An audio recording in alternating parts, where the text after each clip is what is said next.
I haven't that much to I think it's more frustrating. The more questions we ask, the more frustrating we're getting. That's the way I feel it anyway.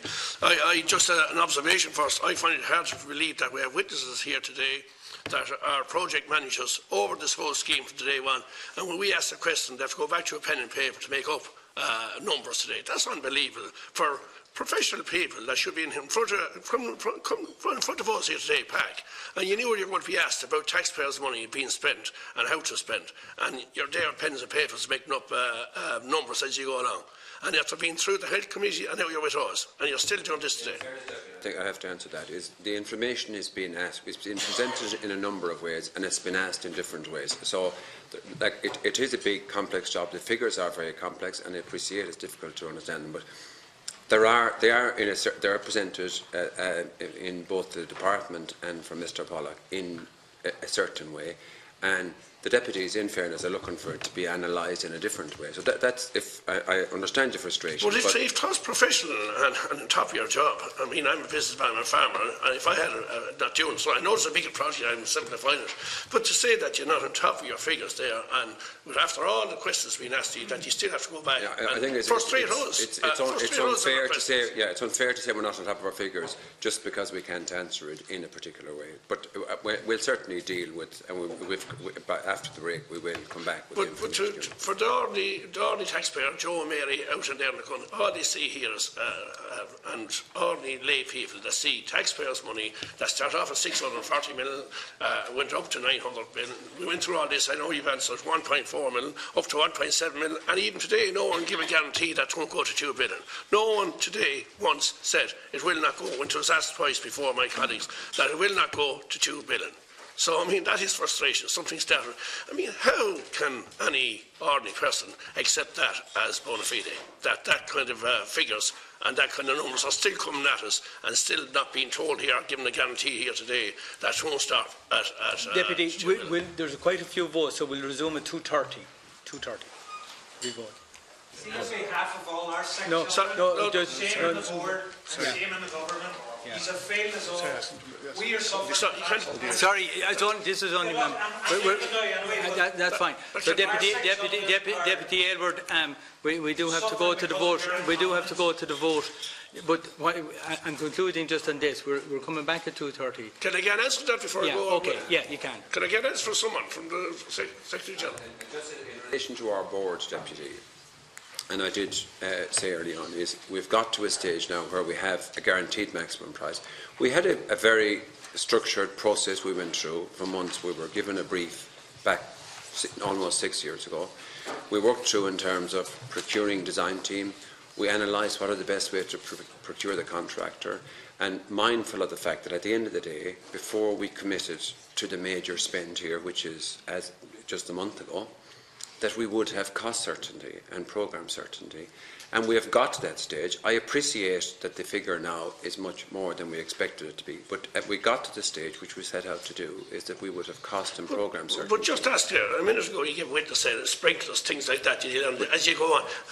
Where is the professionalism here that you learned as you went along that you needed this and was told to have this? Would that not have been part of the original, before you ever sat down to the hospital, would you not be part of that what is involved here, what kind of costs, and instead of that, you're telling us that you learned as you went along, report Penala, you had to put in sprinklers, VAT, a simple thing like that. I know money increases, that you couldn't have predicted all this before you started. It's just frustrating, to say the least. Just finally, the VAT is increasing because the cost of the project is increasing. VAT is in from the start. And my final point, because people press me to give something I couldn't give, I cannot say with definitive, if there's an exclusion from a contract which says if the Minister for Finance increases the rate of VAT, then the contractor is entitled to get money.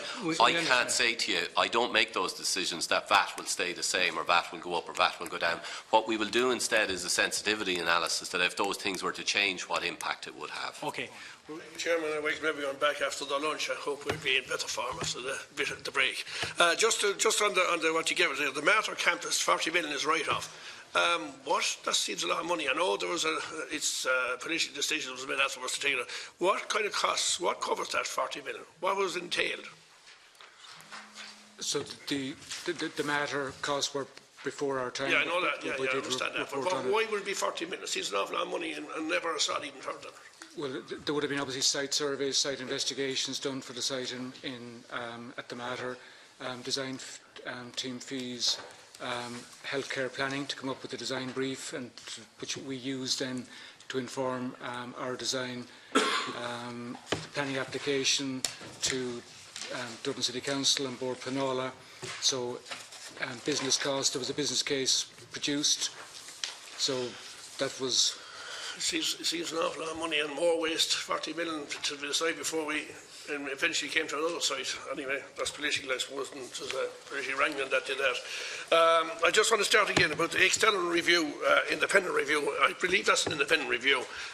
They're sitting at the moment. Who set them up and what's their remit? HSE. Sorry, I don't know what that's. Sorry. Okay. HSE, as requested by the department and agreed with government, Deputy have commissioned the review, and it's being undertaken, as Mr. Breslin said earlier today, by PricewaterhouseCoopers. Okay, and they're professional people that will together complete. And they will bring into bear both local expertise but also international expertise in terms of procurement and construction experts that will be involved in the process. So they'll be looking at the monies, the costs, was spent today, and all the whole project is laid out. They will analyse the whole lot and they come back. If they find anything wrong or critical or make recommendations, what standing has that TE now with the project going forward? If they say there's a lot of mistakes here, may they identify where there's a waste of money or a waste of some resources, what power have they in the recommendation, or what's going to happen if they do make a recommendation or a criticism? Okay, well, certainly the reason the main reason that the review has been commissioned has been to provide an independent perspective in terms of the reasons that led to the cost escalation, with a view to providing assurance to those that matter all the way up through to government that any changes that are required to structures or controls or processes within the development board, that those changes will be made. And certainly, as Mr. Costello said today, and I can say on behalf of the HSE, and I'm sure Mr. Breslin would say on behalf of the department and so on, that those recommendations will be given careful consideration with a full expectation that they will be implemented. We wouldn't be doing it otherwise. How long will it take this committee to report, or this individual committee to report back to us? The reviews, when will we have the review? The review is to be completed by the 3rd week of March. 3rd week of March. So if there is changes to be made, you will take them on board, or recommendations, yes, you will take all that on board, and that will be carried in. And just to say that at the Health Committee, the Minister said he proposed to take that report to government and publish it, and he also said he would act on anything in the report. So at least we know what's going on. Yep. Okay. I just wanted to reports, like, you know, on the papers and other people about this is the dearest hospital, the children's hospital, paediatric hospital ever built in the world. And is that true? Is this the dearest hospital ever built in the world? The world is a big place, and we're a small dot on it, on the globe. Is this the dearest hospital ever built for paediatric or children's hospital? Can I maybe answer that question, Deputy?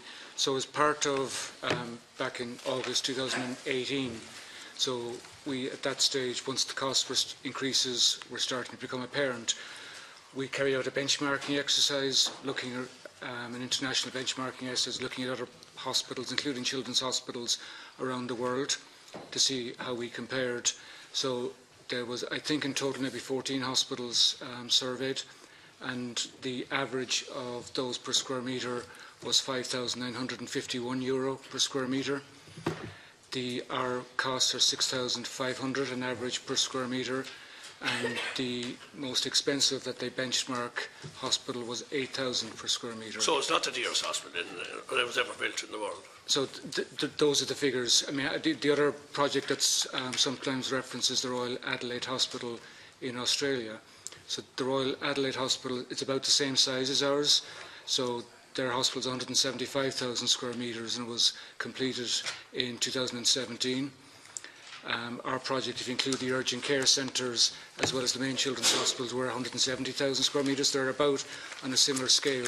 So their project cost €1.55 billion and was completed all-in costs was completed in 2017, and ours is 1.43 to the end of 2022. So we're coming within, we'll say, with what you call the average, if we want to call it the average, we're coming within that. Just then another thing that's been reported in papers about the cost per bed. You know, at the end of the day, we're only going to have so many beds, nearly equivalent to what we have at the moment. And the cost of bed, I heard the word 4 million being mentioned per bed.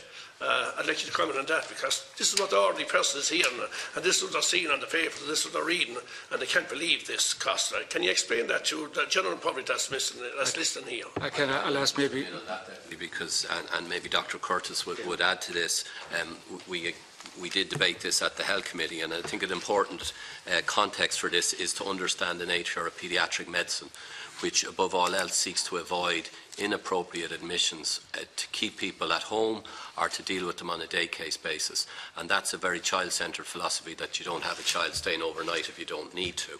And at the heart of the model of paediatric care that goes into the design of this hospital and goes into the relationship between this hospital and other paediatric units is to minimise the number of children that have to come to this hospital, and particularly the number that have to stay overnight. A quick turnover, that's your daily turnover. Yes, so what the proposal is that there be shared care between this hospital and the regional units, and as evidence of the ambulatory nature, keeping people out of being admitted, there will be 2 urgent care outpatient centres, one in Blanchardstown and one in Tala, which will seek to do that.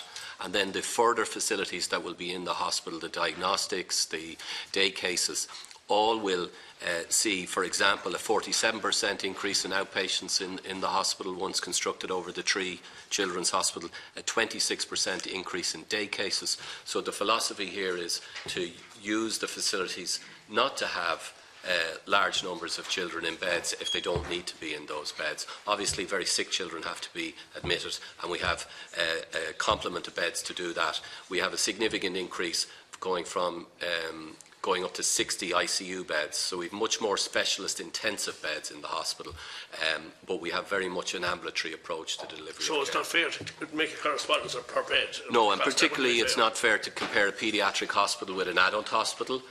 The mix of caseload is going to be different. The design of this is to try and ensure, insofar as possible, that people can get the care they need without being admitted. Okay. The 2 ancillary hospitals, just quickly, this is not how I didn't think about it, just the 2 ancillary hospitals in Kilkenny and in Tala, what role are they going to play? Are they going to complement the new paediatric? And is a step down there going to be step out from St James down to the 2 ancillaries? Is that the intention? So it might be a good opportunity to ask Dr. Curtis just. Deputy, there are a number of reasons why it was decided to go with the 2 ambulatory and urgent care centres. One is that were we to have a single hospital, close the 3 Dublin children's hospitals and have 1 single hospital, we would have had an emergency department with 134,000 attendances a year. And if you look around the world, the largest hospital I can find with annual attendances is Cincinnati Children's Hospital, which is 92,000 attendances a year. So 134 would have meant concentrating all of our emergency and urgent care attendances in 1 single department with an absolutely huge annual attendance. The other thing it would mean is that everybody would have to come to 1 place. So the reason for putting in the urgent care centres in South West Dublin and North West Dublin is these are populations with particularly high percentage of children and young people, and we are bringing services to them. In the emergency departments at the moment, 85% plus of children who attend and young people will be discharged home. So most people who attend urgent care and emergency centres are discharged.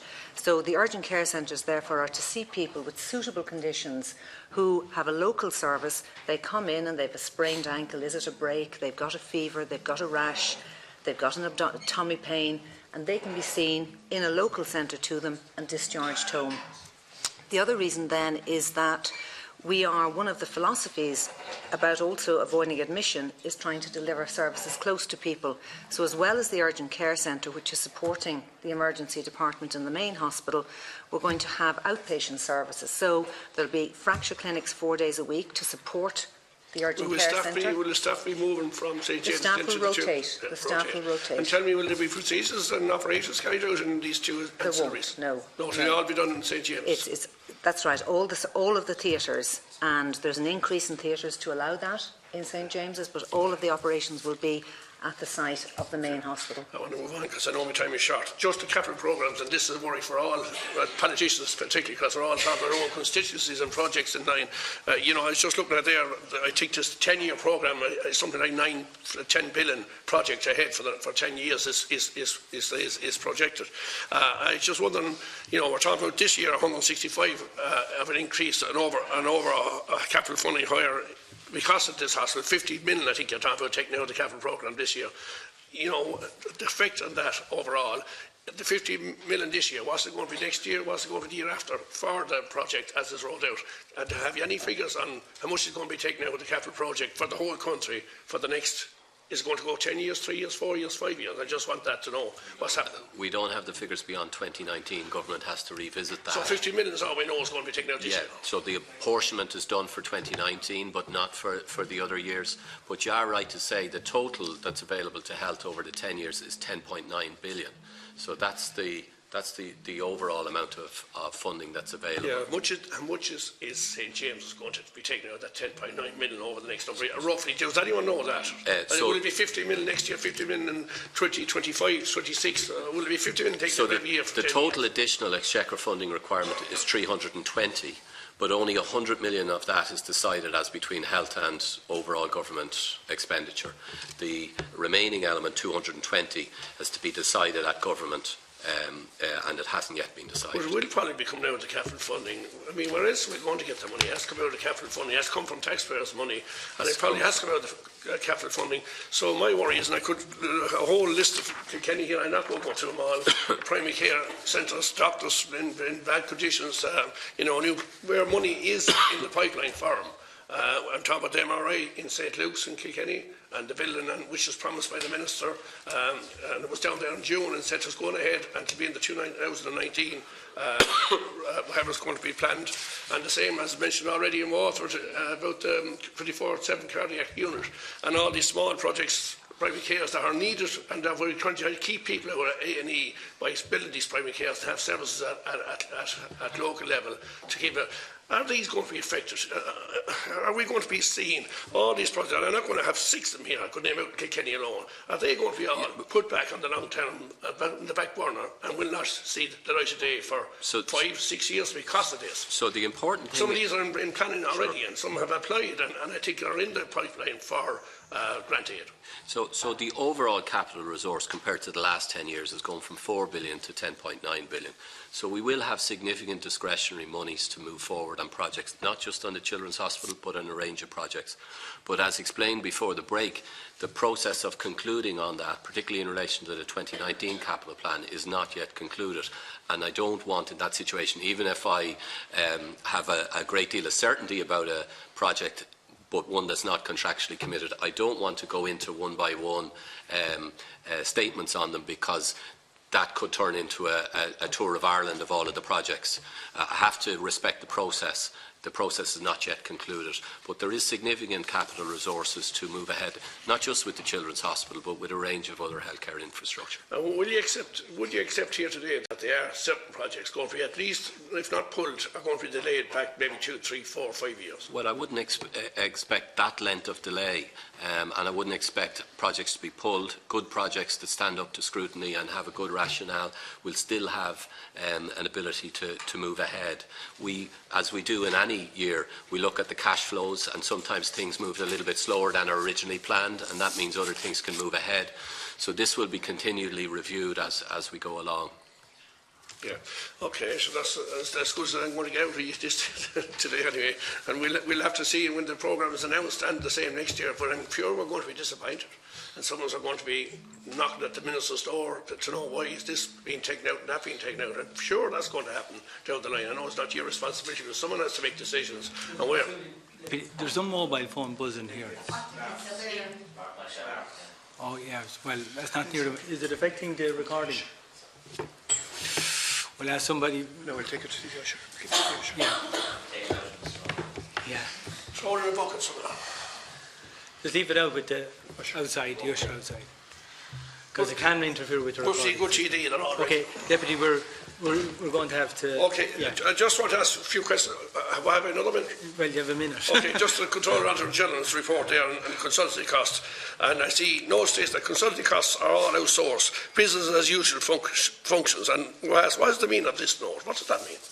I just looked at that and what does that mean? That's in the financial statements, I think. Yeah, just in your report here, I'm reading that. I don't have a report other than the certificate. The annual financial statement, is it? I think that's the liaison officer's notes. Yes, the consultancy costs, that's what's down under here, consultancy costs. And no states that consultancy costs are all outsourced, business as usual function. I'm just asking, what's the meaning of that? Does anyone know that?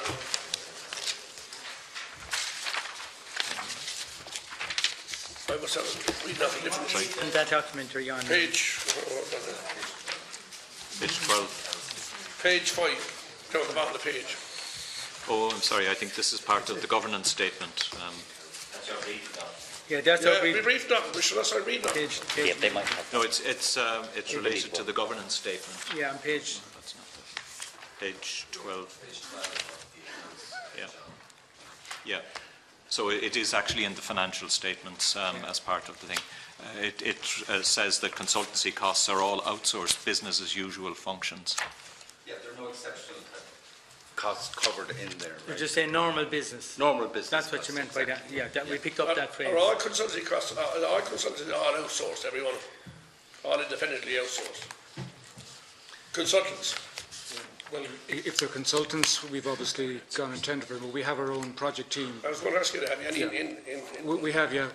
We have obviously I'm an employee of the Development Board, and Jim is an employee of the Development Board, and Dr. Curtis is an employee of the Development Board. So we have a team of staff, and then we have some secundees from Children's Health Ireland to again help us with the design of the project. So there's a significant number who are direct employees. Would the consultancy cost, would it be mostly in-house or mostly outside? It would be mostly out-of-house. Our design team, architects, engineers, fire engineers, quantity surveyors, urban planners, legal, communications, audit. So those services would generally all be outsourced. Okay. Yeah, I think, Chairman, just if I could make a comment in relation to it. The statement on internal control in the financial statements for 2017 is more elaborated than in previous years. It arises from additional requirements for disclosure from the deeper code of practice for state bodies. So, if you like, that note is developing. In many organisations, you will see information in that note around things like change management consultancies and special investigations and so on, because it is something that the committee here has been interested in. But I think the point that's being made here is that their business is commissioning consultancy work, but it's normal to it's a normal part of their business, as opposed to this kind of change management function So that would arise on that's on where other. Business as usual comes in. That's where business as usual, I think, just comes what in. business as usual meant, that's all I want to ask. And the last thing, just planning application cost there in 2017 cost 7.3 million, and in 2016 only cost 297. How are they so high in 1 year, 16, and then so high in 17 and so low in 16? So there's two separate things. One is lodging the planning application. So what year did you lodge it? We lodged it in 2015, and we received planning permission in 2016. Okay. And then, as a condition of planning, there are planning contributions that we have to lodge, and we've got a payment schedule agreed with DCC for those. And is that what the note states, those payments plan in place to repay Dublin City Council? What does that mean? That's the planning contributions. That's the plan. So you have to pay them still? We do, yeah. Yeah, you're ongoing. You're paying them over a period of time. Okay.